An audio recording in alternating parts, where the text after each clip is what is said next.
Welcome alle Kino Festival viewers.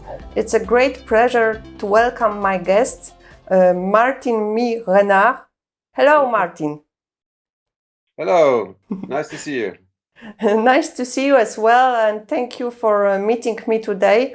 I know you are quite busy. I have many questions regarding your feature film, Buster's World. First of all, I must confess I found the plot very charming and heartening. And then I was really surprised when I found out that it's based on a novel, best-selling novel in the 70s, and then that it's a remake as well. Yes, it's not a remake. It's a reboot. Okay. Because the old movie that was made had a slightly other story. Okay. Mm-hmm. And we put our emphasis on other stuff in the book.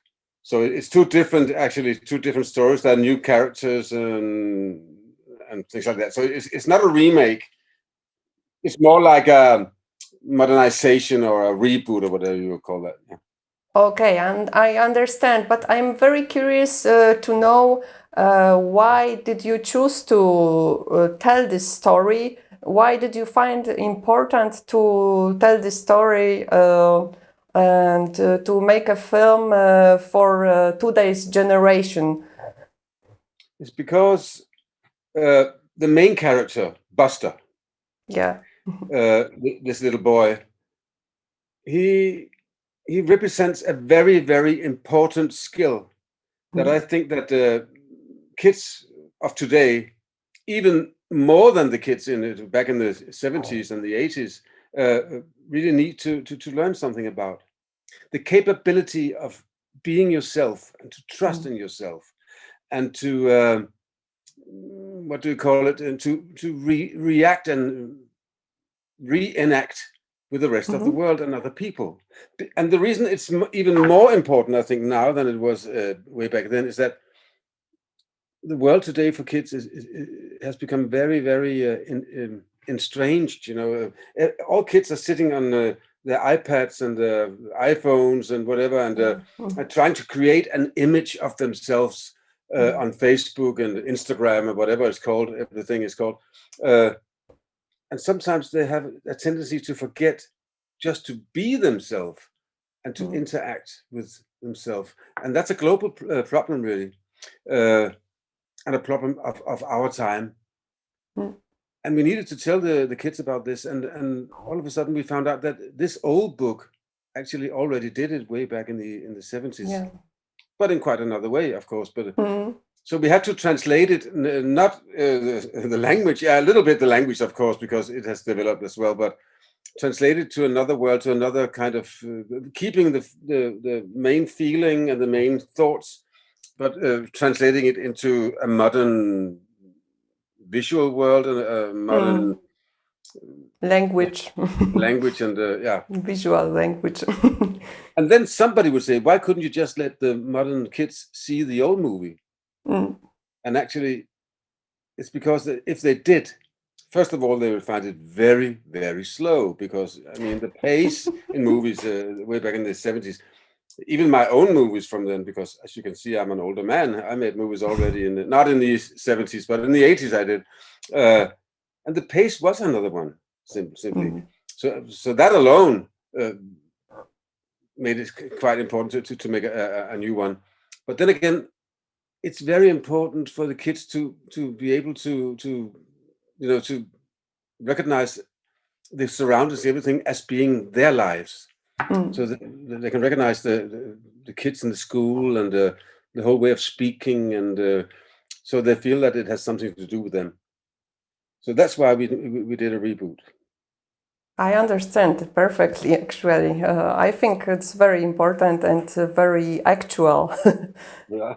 And while I am thinking about it, I wonder as well, how did you find working with the young part of your cast? I mean, if you had the feeling that they were bringing something new and enriched somehow your perception of the plot.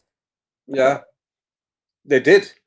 Especially the young kid that played Buster, he had a lot of great ideas, actually. Yeah. He participated very much in the directing. And he said to me, why don't I say this instead? And it would be much more modern. And how about I do this and this and that? But, you know, I have directed children a lot in a lot of movies and on television specials and stuff like that. So I'm quite has a lot of experience in doing that. But it's always a new experience for every new kid you have. My wife, she's a casting director, and she is casting my movies. Actually, we did have we made a masterclass in Warsaw some years ago. Yeah, we did at the film school down there, showing the way that we were casting kids and then afterwards directing them. So we are working a lot together. But this time, for the first time, I had the very, very great opportunity to have my wife on the set for the first month. So she actually went from casting to deliver into the story in an organic way, and I took over in the end, and that was fantastic. And hopefully, you can see it in the movie that the kids are really, man, they're good. They are amazing, actually. And my last question is, as the film is following the adventures of Buster, who is a young magician. So I just wondered if you got any help from a real magician or illusionist to prepare the tricks. Well, yes, we did. Oh, really? Yes, we had a magician. Really.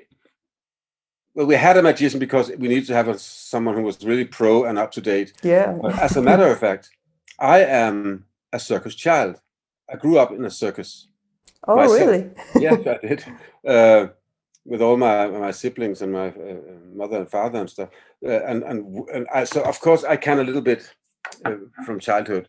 But we needed someone who was really good. So the young kid, Manfred, he's called, who plays the part as Buster, he had...